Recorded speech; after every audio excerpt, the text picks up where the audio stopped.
जय राधा माधव कुंज विहारी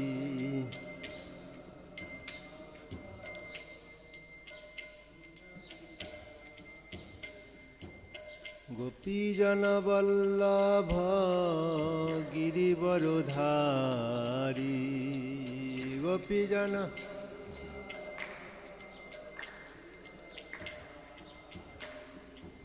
यशोदानंदन ब्रज जनरंजन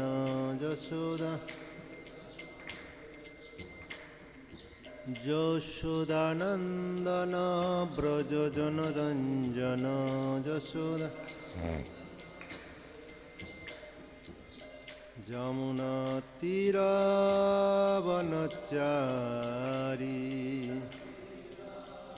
উল্টো হচ্ছে উল্টো যমুনা তীরবনচারী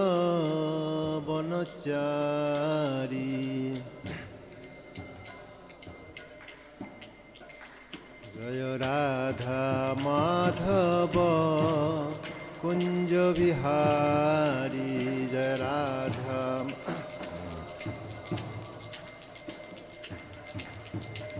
জয় রাধা মাধব সুন্দর রাধা মাধব সুন্দর রাধে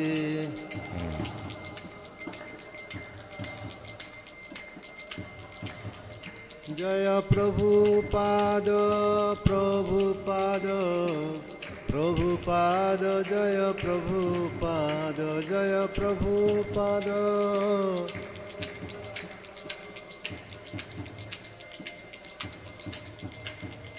নিতাই গৌর হরি বল হরি বল হরি বল হরি বল নিতাই গৌর হরি বল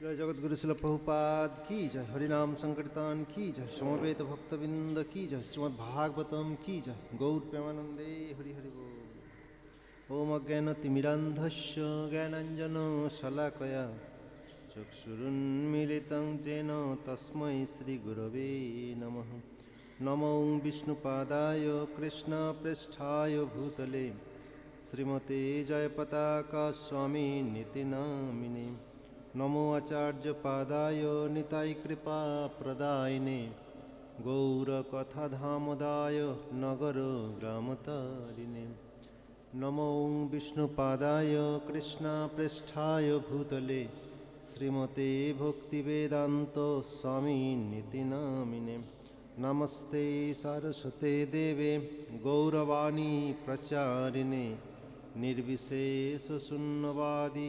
पाश्चात्यदेशतारिणे वाञ्छाकल्पतरुभ्यश्च कृपासिन्धुभ्येव च पतितानां पावनेभ्यो वैष्णवेभ्यो नमो नमः जय श्री कृष्ण चैतन्य प्रभु नित्यानंद श्री अद्वैत गदाधर श्रीवासदि गौरभक्तवृंद हरे कृष्णा कृष्णा कृष्णा हरे हरे हरे राम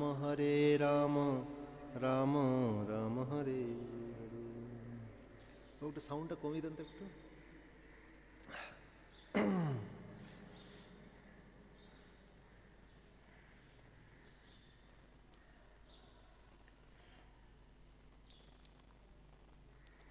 हरे कृष्ण हरे हाँ ठीक है हरे कृष्ण कृष्ण कृष्ण हरे हरे हरे राम राम राम हरे हरे ठीक है ओम नमो भगवते वासुदेवाय ओम नमो भगवते वासुदेवाय ओम नमो भगवते वासुदेवाय नारायणं नमस्कृतं नरं चैव नरोत्तमं देवीं सरस्वतीं व्यासं ततो जयमुदीरये हरे कृष्ण आज আমরা শ্রীমদ্ ভাগবতের প্রথম স্কন্ধের অষ্টাদশ অধ্যায়ের 34 নম্বর শ্লোক আমরা পাঠ করে শ্রবণ করব। বোর্ডে লেখা আছে ব্রাহ্মণৈ ক্ষত্রবন্ধুহি গৃহপাল নিরূপিত সকথম তদ্গৃহেদাস্থ সভাণ্ডম ভক্তুম অর্হতি। ব্রাহ্মণৈ ক্ষত্রবন্ধুহি গৃহপাল নিরূপিতঃ সকথম তদ্গৃহেদাস্থ সভাণ্ডম ভক্তুম অর্হতি। ব্রাহ্মণৈ ক্ষত্রবন্ধুহি গৃহপাল নিরূপিতঃ সকথম তদ্গৃহেদাস্থ সভাণ্ডম ভক্তুম অর্হতি।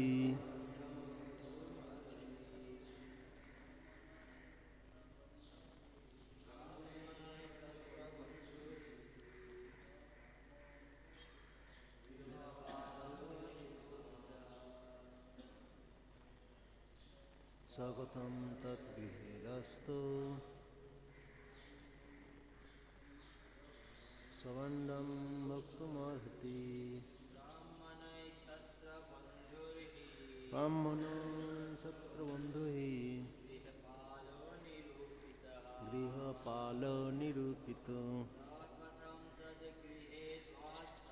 সকথম তদ্গৃহেদাস্থ সভাণ্ডম ভক্তুমর্হতি। ব্রাহ্মণৈ ক্ষত্রবন্ধুহি গৃহপাল নিরূপিত সকথম তদ্গৃহেদাস্থ সভাণ্ডম ভক্তুমর্হতি। হরে কৃষ্ণ। অনুবাদ: ব্রাহ্মণেরা ক্ষত্রবন্ধুদের গৃহরক্ষক কুকুর বলেই নিরূপিত করেছে। তারা অবশ্যই দ্বার দেশে থাকবে। আজ তারা কিসের ভিত্তিতে গৃহে প্রবেশ করে প্রভুর সঙ্গে এক পাত্রে ভোজন করার সাহস পায়? তাৎপর্য: এই অনভিজ্ঞ ব্রাহ্মণ বালক অবশ্যই জানত যে রাজা তার পিতার কাছে জল চেয়েছিলেন এবং তার পিতা কোনো উত্তর দেননি। সে তার পিতার আতিথেয়তার অভাবের ত্রুটি ব্যাখ্যা করার চেষ্টা করছিল অসভ্য বালকোচিত অশিষ্ট ভাষায়। রাজাকে যে যথাযথভাবে অভ্যর্থনা করা হয়নি সেজন্য তার কোনো রকম অনুশোচনা হয়নি। পক্ষান্তরে সে ঠিক একজন কলিযুগের ব্রাহ্মণের মতো তার অন্যায় আচরণের বৈধতা প্রমাণ করার চেষ্টা করছিল। সে রাজাকে একজন দ্বাররক্ষক কুকুরের সঙ্গে তুলনা করেছিল এবং প্রতিপন্ন করতে চেয়েছিল যে রাজার পক্ষে ব্রাহ্মণের গৃহে প্রবেশ করে তার পাত্র থেকে জল পান করতে চাওয়া অন্যায় আচরণ। কুকুরকে অবশ্যই তার প্রভু পালন করেন, কিন্তু তার অর্থ এই নয় যে কুকুর তার প্রভুর পাত্র থেকে আহার এবং পান করবে। এই মিথ্যা অহংকারের মনোভাব আদর্শ সমাজ ব্যবস্থার অধঃপতনের কারণ, এবং আমরা দেখতে পাই যে তার সূচনা হয়েছিল অনভিজ্ঞ ব্রহ্মবন্ধুর দ্বারা। একটি কুকুর যখন প্রভুর দ্বারা প্রতিপালিত হলেও তার প্রভুর গৃহের অভ্যন্তরে প্রবেশ করতে পারে না, তেমনি সিঙ্গির মতে মহারাজ পরীক্ষিতের শ্রমিক ঋষির গৃহে প্রবেশ করার কোনো অধিকার ছিল না। এই বালকের মতে রাজাই অন্যায় আচরণ করেছিলেন এবং তার পিতা করেননি, এবং এইভাবে সে তার মৌন পিতার আচরণ ন্যায়সঙ্গত বলে প্রমাণ করার চেষ্টা করছিল।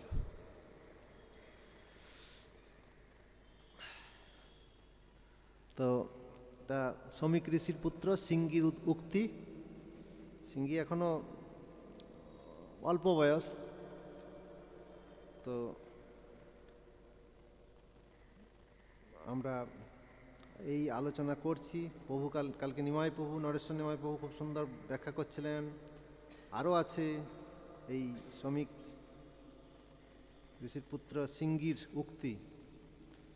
তো সে এখনও, যদিও সে ব্রাহ্মণের কিছু কিছু গুণ পেয়ে গেছে, মানে ব্রাহ্মণের যে শক্তি সেগুলো বাবার কাছ থেকে পেয়ে গেছে, কারণ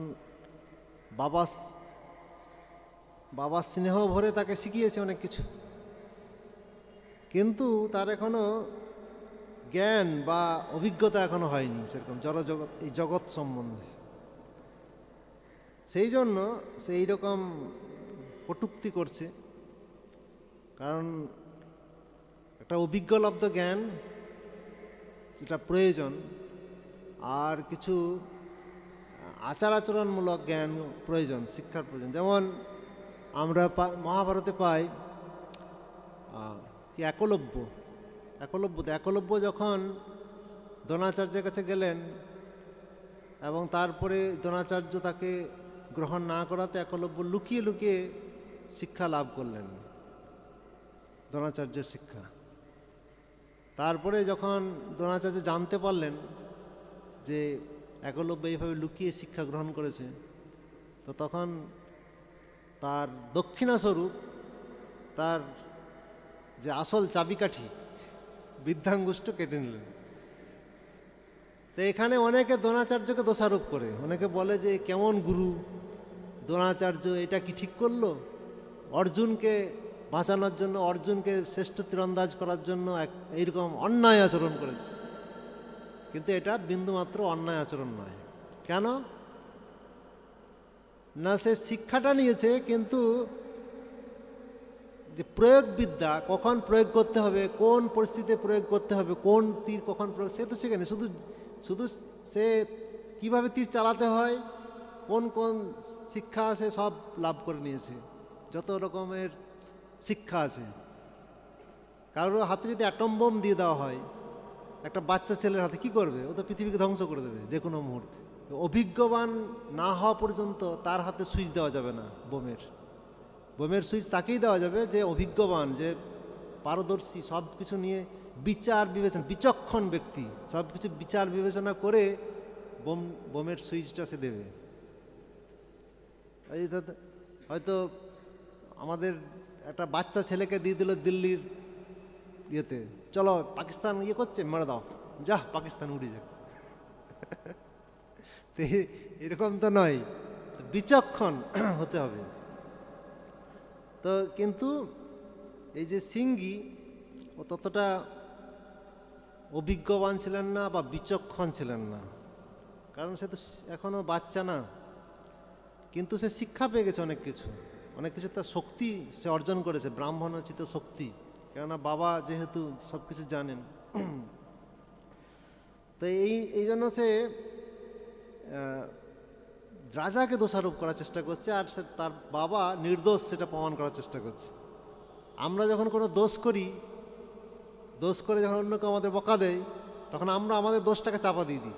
ও এরকম বলেছে, ও এটা কেন বললো, ও এটা কেন করলো, আমার দোষ কিছু বলবো না, আমি সেটা প্রকাশ করব না। কেননা আমি প্রমাণ করতে চাইবো যে আমি বিন্দুমাত্র দোষী নই, নির্দোষ, যত দোষ ওরা। এটা আমাদের প্রত্যেকের প্রবণতা রয়েছে এরকম। তো সেরকম সিঙ্গি সেও প্রমাণ করতে চাইছে, আমি রাজাকে যে অভিশাপ দিতে চলেছে, এই যে রাজাকে অভিশাপ দেব, কেননা রাজা হচ্ছে দোষী, কিন্তু আমার পিতা বিন্দুমাত্র দোষ করেনি। তো এইভাবে সিঙ্গি একটা মন্তব্য করছে যে এখানে রাজাকে ক্ষত্রবন্ধু এবং কুকুরের সঙ্গে তুলনা করেছে। কুকুর যেমন সে গেটের পাহারাদার, গেটের বাইরে থাকবে, সে কখনো গৃহের ভিতরে প্রবেশ করবে না, কারণ কুকুরকে অশুচি বলা হয়েছে। এখন তো বিছানায় নিয়ে শুয়ে থাকে, এখন তো কলিযুগের একদম অধঃপতিত এই মানুষের অবস্থা এগুলো। তো তাদের কথা বলা হচ্ছে, শাস্ত্র মতে কুকুর হচ্ছে অশুচি। কুকুর কোনোদিন গেটের ভিতরে প্রবেশ করবে না, গেটের বাইরে থেকেই সে পাহারা দেবে। প্রভুকে রক্ষণাবেক্ষণের পাহারা সে গেটের বাইরে থেকেই করবে। তারপরে এক পাত্রে গিয়ে খাওয়া তো দূরের কথা। এখন বর্তমান সমাজে অনেক কিছু হচ্ছে, সেগুলো তো শাস্ত্র অনুমোদিত নয়, সেগুলো তো সব একদম অধঃপতিত কুলাঙ্গার ব্যক্তিদের কার্যকলাপ এগুলো।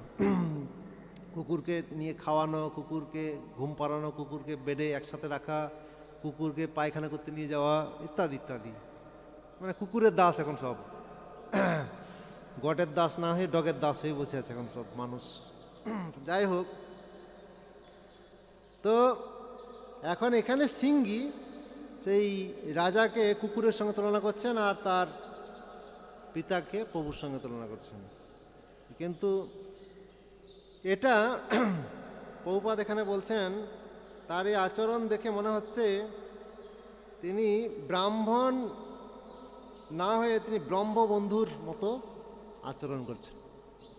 ব্রহ্মবন্ধু মানে ব্রাহ্মণের গুণগুলি থাকবে না, কিন্তু ব্রাহ্মণের সন্তান। যেমন আর কাকে বলা হয়? অশ্বত্থামাকে বলা হয়। অশ্বত্থামাও তাই, সে পিতার কাছ থেকে অনেক কিছু বিদ্যা লাভ করেছিলেন, কিন্তু প্রকৃত যেটা শিক্ষা, যে কারণ অশ্বত্থামা সে ইচ্ছা করলে অর্জুনের পক্ষ হতে পারত না। অশ্বত্থামা তার কোনো বাউন্ডিং বা কোনো বন্ধন ছিল না যে এই কারণে আমাকে দুর্যোধনের কাছে হতে। কারণ অশ্বত্থামা সে ন্যায় বিচার করে অর্জুনের পক্ষ বা যুধিষ্ঠিরের পক্ষ সে নিতে পারত। কারণ দ্রোণাচার্য তো বাঁধা আছে, তো রাজার ইয়েতে, রাজা যেহেতু তাকে পুষেছে খাওয়াচ্ছে, দ্রোণাচার্য তো বাঁধা আছে, কিন্তু অশ্বত্থামা তো বাঁধা নেই। কিন্তু অশ্বত্থামার প্রকৃত শিক্ষা পায়নি। সে বিদ্যা পেয়ে গেছে, সে অস্ত্র শিক্ষা পেয়ে গেছে, কিন্তু এই যে কোন পরিস্থিতিতে কি করা উচিত সেই শিক্ষা পায়নি। সেই জন্য সেই শিক্ষার অভাবে তাকে ব্রহ্মবন্ধু বলা হয়েছে। ঠিক এখানেও এই যে সিঙ্গিকে ব্রহ্মবন্ধু বলা হচ্ছে।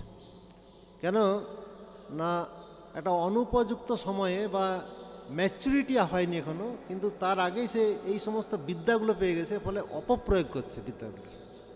পরে আমরা দেখতে পাবো কীভাবে শমিক ঋষি তার পুত্রকে খুব শাসন করছে এবং খুব অনুতপ্ত যে এইরকম একজন মহান ভাগবত, মহান রাজা, ভগবানের প্রিয় ভক্ত, যার কৃপায় আমরা সুন্দরভাবে সাধন ভজন করছি, এই সমাজ সুন্দরভাবে চলছে, দেশ সুন্দরভাবে চলছে, প্রত্যেকটি প্রজা আনন্দে আছে, যার কৃপাতে তুমি তাকে অভিশাপ দিয়েছ।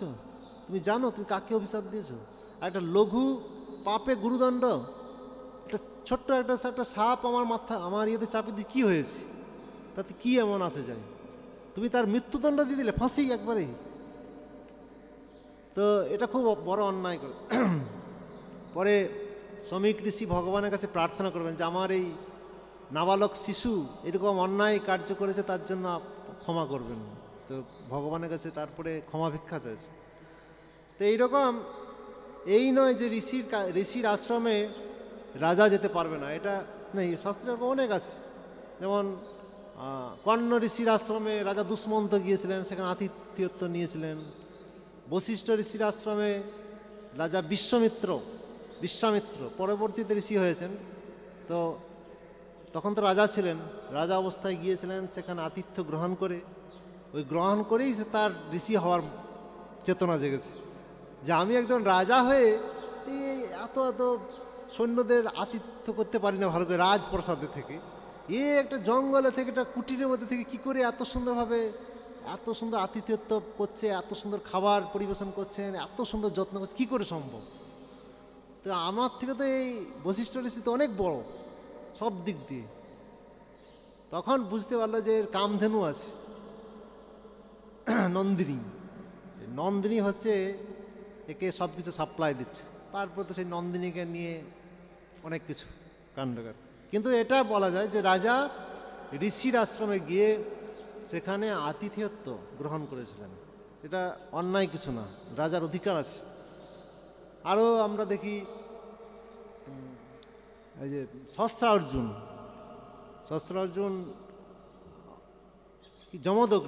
যমদগ্নি ঋষির কাছে গিয়েছিলেন, সেখানে আতিথেয়ত্ব গ্রহণ করেছিলেন।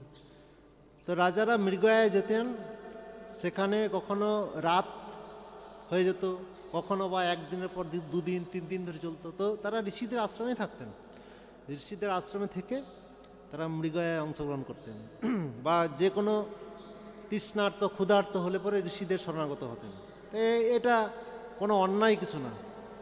তো এখানে পরীক্ষিত মহারাজ বিন্দুমাত্র অন্যায় করেননি, কিন্তু যদিও সেটা একটা দৃষ্টিকটু, একটা মৃত সর্পকে যেহেতু অত্যন্ত তৃষ্ণার্ত ছিলেন, কোনো উত্তর পায়নি, তখন একটু ক্রোধান্বিত হয়ে মৃত সর্পকে এরকম শ্রমিক ঋষির গলায় চাপিয়ে দিয়েছিলেন।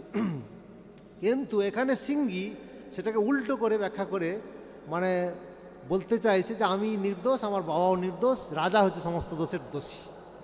তো এই জন্য সিঙ্গিকে তাকে ব্রাহ্মণের পর্যায়ে না রেখে তাকে বলা হচ্ছে ব্রহ্মবন্ধু। তিনি যদিও ব্রাহ্মণের বিদ্যাগুলো লাভ করেছিলেন কিন্তু শিক্ষা লাভ করতে পারেনি। ব্রাহ্মণের যে গুণ, যে ব্রাহ্মণের যে গুণগুলো দরকার, যেগুলো প্রয়োজন, সেই শিক্ষা সে তখনও পর্যন্ত প্রাপ্ত হয়নি। জয় শ্রীমদ্ ভাগবতম কি, জগৎগুরু শিল প্রভুপাদ কি, সমবেত ভক্তবৃন্দ কি, গৌর প্রেমানন্দে হরি হরি বল।